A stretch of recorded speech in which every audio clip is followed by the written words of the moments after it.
வழக்கமா நமக்கு அமுக்குறான் கிழங்குன்னா நமக்கு தெரியும். ஏன்னா அத தான் நம்ம கேள்விப்பட்டிருக்கோம். அதிலிருந்து நிறைய மருந்து செய்றதெல்லாம் நம்ம கேள்விப்பட்டிருக்கோம். அமுக்குறான் பழத்த பயன்படுத்தி நம்ம எப்படி குழம்பு செய்றதுன்னு இப்ப பார்க்க போறோம்.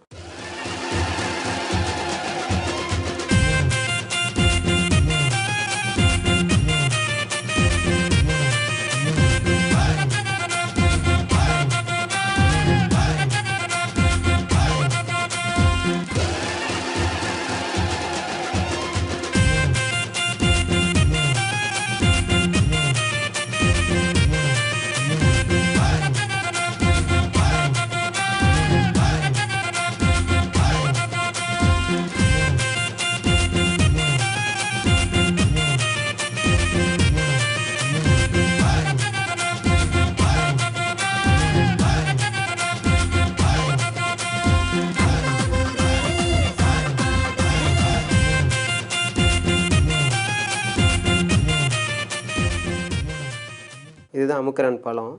இது வந்து அமுக்குறான் செடியோடது. இந்த காயிலிருந்து தான் இந்த பழம் வரும். இப்போ இது வந்து பச்சையா இருக்கு.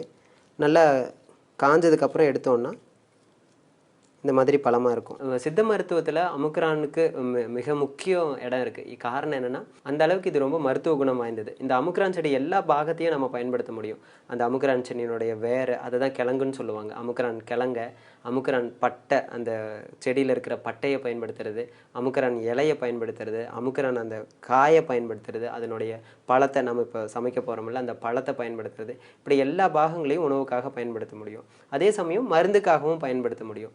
உணவுக்கு அப்படின்னு பார்த்தோம்னா நம்ம 2 பாகத்தை மிக முக்கியமாக பயன்படுத்துகிறோம். என்ன அப்படின்னா இந்த பழம், அப்புறம் அமுக்குறானுடைய இலையை வந்துட்டு பொரியல் மாதிரி பண்ணுவாங்க, இல்லை கூட்டு மாதிரி பண்ணலாம்.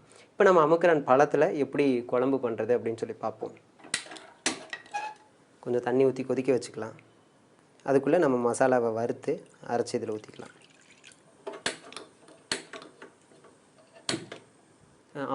வழக்கமாக அமுக்குறானுடைய கிழங்கு அதனுடைய வேர் வந்து நாட்டு மருந்து கடையில் கிடைக்கிறதுக்கு வாய்ப்பு இருக்குது.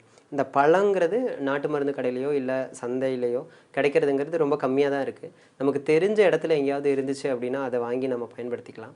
அமுக்குறான் பழம் எங்கேயாவது போகிற வழியில் இருந்துச்சு அப்படின்னா அந்த பழத்தை எடுத்துகிட்டு வந்து நல்லா நிழலில் காய வச்சுட்டு அதனுடைய விதையை எடுத்து பயன்படுத்தினாலும் நம்ம வீட்லேயும் அதை வளர வைக்க முடியும். ஏன் அமுக்குறானுக்கு இவ்வளோ முக்கியத்துவம் கொடுக்கணும் அப்படின்னா அமுக்குறானில் அவ்வளோ மருத்துவ குணம் இருக்குது. காஞ்சிருச்சு. வெறும் சட்டியில் கொத்தமல்லியை வறுத்துக்கலாம். நம்ம எல்லா மசாலாவும் தனித்தனியாக தான் வறுக்க போகிறோம். எண்ணெய் எதுவும் சேர்த்தாமல் வறுக்கிறோம். வழக்கமாக நம்ம அமுக்குறான் பழத்தில் தான் குழம்பு வைக்க முடியும். காய வேணால் வத்தல் போட்டுக்கலாமே தவிர குழம்பு வச்சோம் அப்படின்னா ஒரு மாதிரி கசப்பு இருக்கிற மாதிரி இருக்கும். கொஞ்சம் சோம்பு,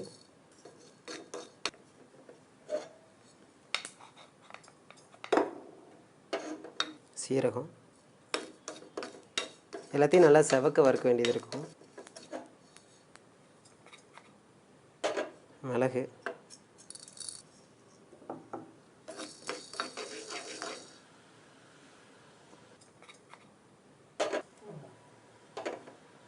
உளுந்து,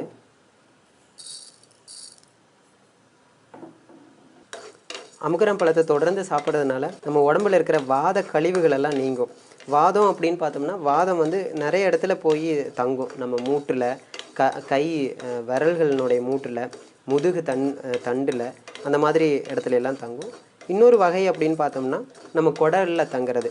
குடலில் தங்குற வாத கழிவுகளை வந்து வளலைன்னு சொல்லுவாங்க. கசகசா, வளலை வந்து அதிகமாக தங்குச்சு அப்படின்னா குடல் இறக்கம்னு சொல்கிற அந்த ஹெரண்யா வரதுக்கான வாய்ப்பும் இருக்குது. இந்த அமுக்குறான் பழத்தை எடுத்துக்கிறப்போ நம்ம உடம்புல இருக்கிற அந்த வளலை எல்லாம், அதாவது குடலில் இருக்கிற வளலை, உடம்புல இருக்கிற வாதம், இது எல்லாமே குறைக்கிறது. அப்படிங்கிறதுனால இந்த ஹிரண்யா தொந்தரவு இருக்கிறவங்க தொடர்ந்து இந்த அமுக்குறான் பழத்தை எடுத்துகிட்டு வந்தாங்க அப்படின்னா வளலை கழிவுகள் குறைஞ்சு அந்த ஹிரண்யானுடைய பாதிப்பு குறையிறதுக்கான வாய்ப்பு இருக்குது. இது நல்லா ஆறட்டும். இந்த வறுத்ததை நம்ம பொடி பண்ணிக்கலாம்.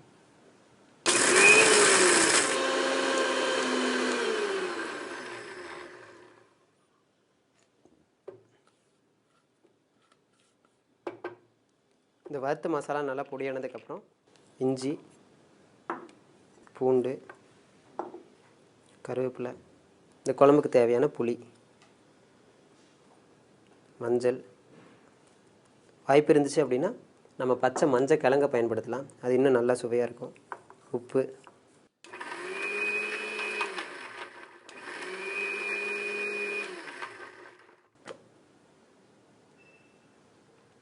நல்லா அரைச்சாச்சு.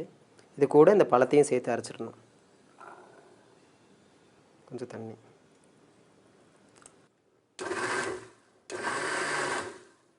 இந்த பழம் நல்லா அரைஞ்சதுக்கப்புறம் நம்ம கொதிக்கிற தண்ணியில் சேர்த்துக்கலாம்.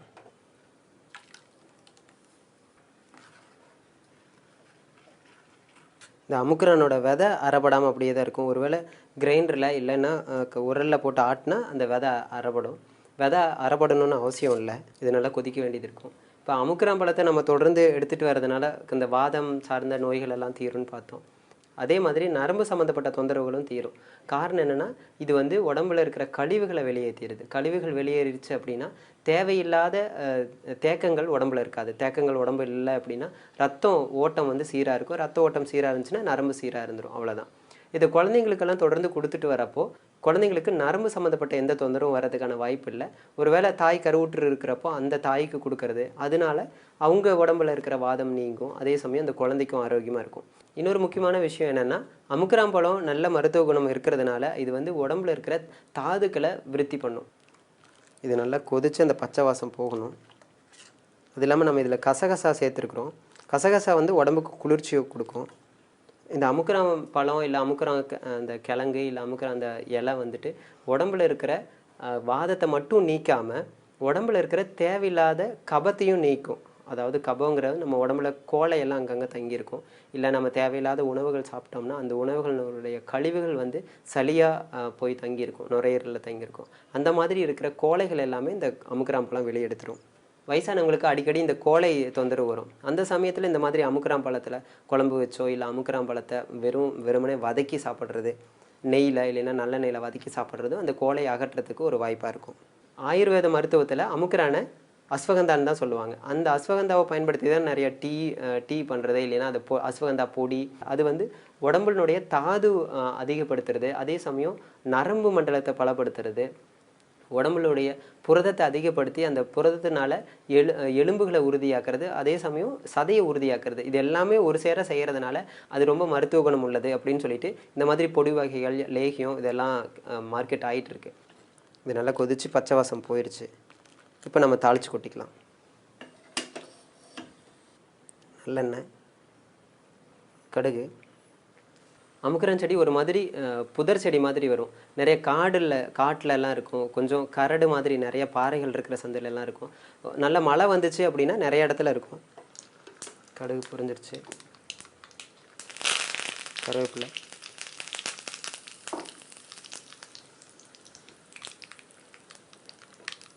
இந்த கருவேப்பிலினுடைய கலர் மாறுறதுக்குள்ளே நம்ம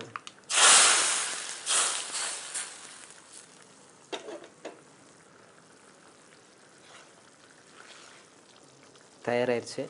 நம்ம வேற ஒரு பாத்திரத்தில் மாற்றிடலாம். கொஞ்சமாக கொத்தமல்லி. புளி போட்டிருக்கனால சோறோடு சேர்த்து சாப்பிட முடியும். ஒருவேளை புளி ரொம்ப கம்மி பண்ணிவிட்டு இட்லி இல்லைன்னா தோசை அந்த மாதிரியான உணவுக்கும் எடுத்துக்க முடியும். புளி கொஞ்சம் அதிகமாக போட்டு நல்லா கெட்டியாக புளிக்குழம்பு மாதிரியும் செஞ்சு வச்சுக்க முடியும். இந்த மாதிரி மருத்துவ குணம் உள்ள மூலிகையில் வெறும் மூலிகையை மட்டும் பார்க்காம அதனுடைய மற்ற பாகங்களை எப்படி நம்ம உணவாக பயன்படுத்துறது அப்படின்னு சொல்லிட்டு நம்ம முன்னோர்கள் நமக்கு அழகாக சொல்லி கொடுத்துட்டு போயிருக்கிறாங்க. அதில் அந்த வகையில் நாம் இன்னைக்கு வந்து அமுக்குரான் பழத்தை பயன்படுத்தி எப்படி குழம்பு வைக்கிறதுன்னு பார்த்தோம். இதே மாதிரி அடுத்த வாரம் வேற ஒரு மரபு உணவுடன் சந்திக்கிறேன். நன்றி, வணக்கம்.